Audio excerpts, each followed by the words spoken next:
So, how free is freedom? Free or not, the retort to individual liberty rests within the Golden Rule. This presentations is adapted from the original source published by Illumination, curated on Medium. The word freedom, over the last few decades, has gone through multiple semantic shifts. It is the most abused phrase as to which I can attest. In literal terms, freedom is about having the ability to function or alter self or something without any restriction. Indeed, it is free if we can change something effortlessly, but philosophically has gone through multitudes of vitriols. Although theoretically, freedom is perpetually correlated with having free will and being without unjust constraints. In the human kingdom, unlike any other being, freedom generally has a political and psychological dimension. Everyone seems to define freedom differently. A mathematician may study an equation with many levels of autonomy.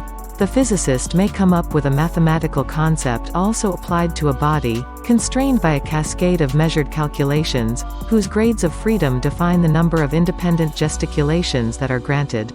However, as we have been witnessing in our lifetimes, it is not merely the quantitative measure of freedom that matters. But quality, or how one perceives freedom in their living context, is currently the most significant player in access to independence. It is apparent today that a religious radical envisions liberty differently than the one who believes in the collective rule of the majority, even though all have used the phrase freedom somewhere in their constitutional slogans.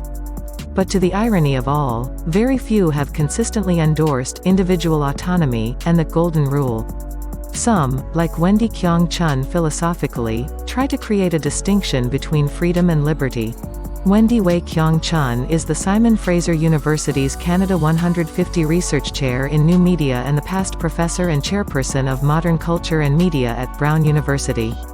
She describes liberty as linked to human subjectivity, whereas freedom is purely an objective phenomenon. She backs her theory by exemplifying the United States Declaration of Independence, which, according to her, describes individuals as having liberty and the nation as being free. Wendy believes freedom is distinct from liberty, just like control differs from discipline. Thus autonomy, like discipline, is associated with institutions and a political party. On the contrary, freedom can work for or against institutions, and it is not bound to their ordinance. Wendy Chun was not the only one making that distinction. John Stuart Mill was an 18th-century English philosopher who also separated liberty from freedom. He defined freedom as primarily being, if not exclusively, the ability to do as one will and an action a person has the power to do.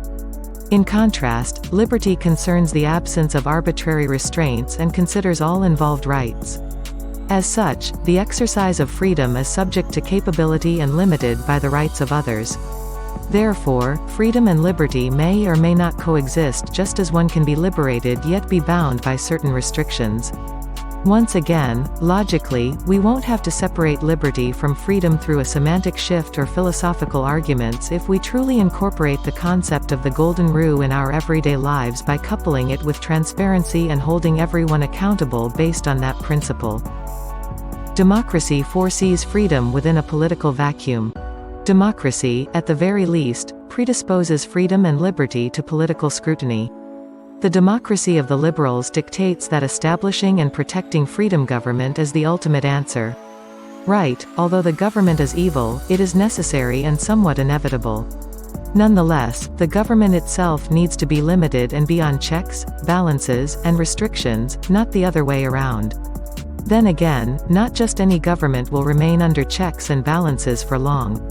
Not too infrequently, governments, despite a great start, slip through the cracks of bureaucracy and lack of transparency and switch roles with their constituents. In a democracy, government, by default, demand the people's obedience through the tyranny of the masses, which defines what being free means to its constituents. Democratic socialism for individual freedom, or is it? Socialism encompasses the spectrum of a socio-economic system that epitomizes social ownership of the means of production. While full-fledged socialism was taboo in many post-Cold War societies, the concept of democratic socialism emerged from the rubbles to restore individual freedom. Something that the original socialism did not convey. To the same extent, proponents of democratic socialism have been critical of the capitalist version of freedom, making them rethink their vision of freedom.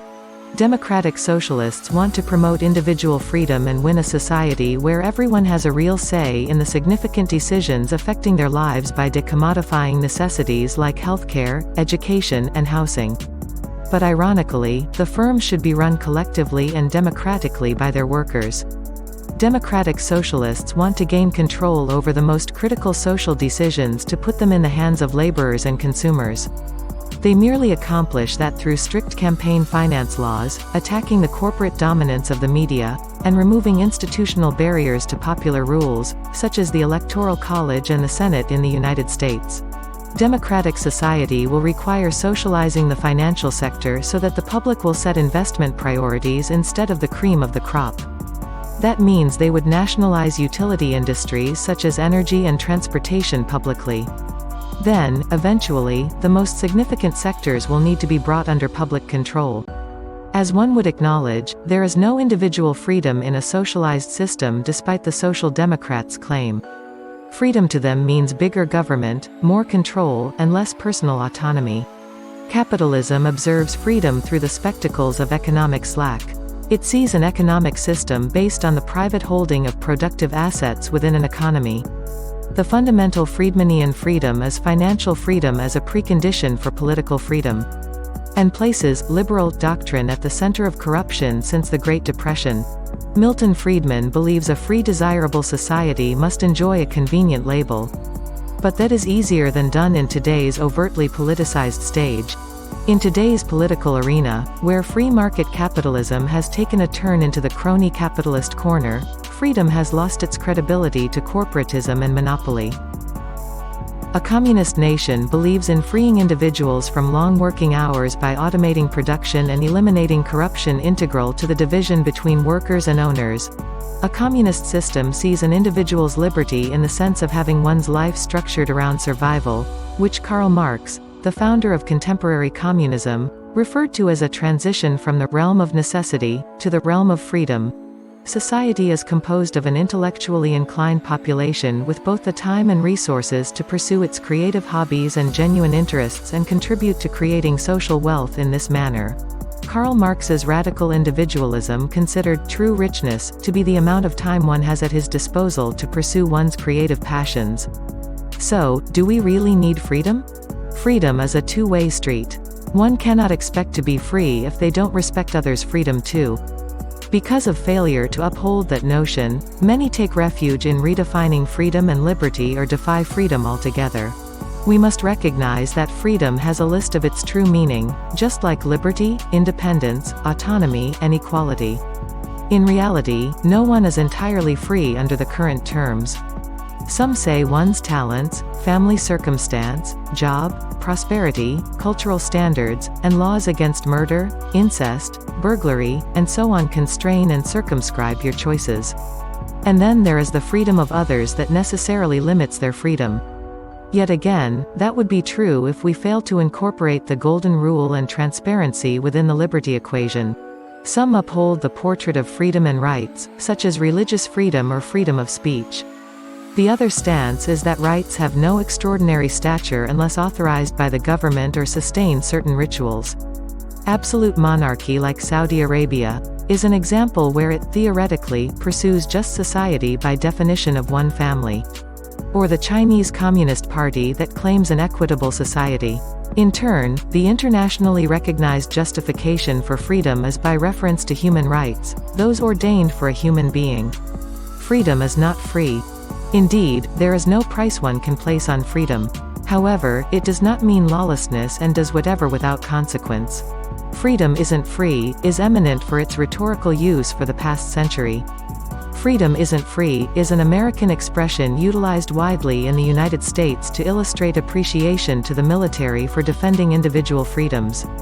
But then again, whether that also implies an association with imperialism or embraces the government-run military-industrial complex is a separate matter of discussion. Logically, one cannot possibly believe in liberty and freedom if one doesn't respect the freedom of others. Freedom is more about autonomy, option, and independence. I want to emphasize the one-sided view of choice and freedom. We need to ensure not to be paralyzed by an abundance of options. Option without respect for others is not adequate for favorable freedom. Too many choices can turn people into passive pickers, rather than active choosers, and the proliferation of options can erode a person's sense of self-definition and turn the task of self-definition over to local culture. There is a need for constraints that enable people to reconnect choice with freedom and autonomy. One can only do that by upholding the Golden Rule. Freedom is individual autonomy, yet the interpretation of personal freedom as autonomy or self-governance in contemporary literature contributes to the sophistication of that ideal rather than as a denial. The modern effort to understand freedom as autonomy produced a wave of fantasizing in the existentialist movement and various contemporary attempts to refine, extend, and appropriate this radical objective. Personal freedom is the core postulate in the context of human rights. Every human being is inherently free to choose how extensively they want to enjoy privileges. But, according to some scholars, autonomy includes a requirement for proper enactment of human rights. The more robust personal freedom is, the more advanced and productive a human being may strive to become. An autonomous person is the best self-advisor in compliance with their expertise and lifestyle. Rights embedded in a legal document are not adequate to ensure and protect a modern individual. Personal autonomy is fundamental for the development and commission of human rights. The improvement of human rights is impossible without the adequate growth of human dignity. Suppose we depreciate a particular individual as the initiator of one's conduct. In that case, we create a causal relationship between gross violations of human rights in the community and violation of the right to personal existence. But the execution of human rights law in international legal documents does not guarantee the universality of human rights. So, it compels widespread recognition of human individuality to attain the acceptance of human rights and freedoms. In the late 18th century, the liberalism movement was born in a response counter to the authoritarian elements in the prior society, emphasizing freedom as the ultimate goal and the individual as the leading entity in the community. However, even they couldn't sustain their version of liberty simply because they never genuinely agreed upon human individuality as the fundamental necessity and did not recognize the value of the Golden Rule in freedom. Freedom without the Golden Rule is nil. The Golden Rule leads the way people choose for others what they would choose for themselves. If everyone behaves selfishly under the slogan of freedom, then no one will have freedom.